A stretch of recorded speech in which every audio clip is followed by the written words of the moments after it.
আল্লাহ ছাড় দেয়, ছেড়ে দেয় নাই।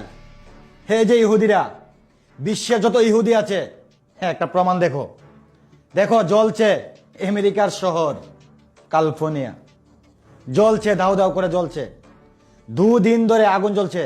আমরা যদি একটু আগুনটা দেখি, চলুন, এই যে দেখেন দাউ দাউ করে জ্বলছে।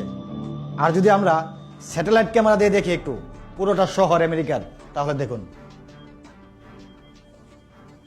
ধ্বংস হয়ে গেছে, ধ্বংস হয়ে যাবে।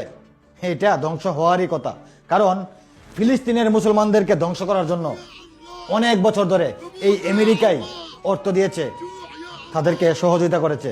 আর ফিলিস্তিনের মুসলমানরা আল্লাহর কাছে, শুধু আল্লাহর কাছে বিচার দিয়েছে, আল্লাহর কাছে।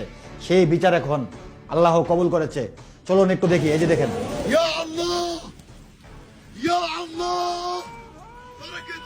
দেখছেন তো, ফিলিস্তিনের অসহায় মুসলমানগুলো সবসময় আল্লাহর কাছে শুধু কান্না করেছে, শুধু আল্লাহর কাছে সাহায্য চেয়েছে। কারণ বিশ্বের মধ্যে অনেক বড় বড় মুসলমান কান্ট্রি আছে, কেউ এগিয়ে আসে নাই ফিলিস্তিনের গাজাদের পাশে দাঁড়ায় নাই। তারা বিগত অনেক বছর ধরে ধ্বংস করে দিয়েছে। দেখেন ফিলিস্তিনের গাজার অবস্থা।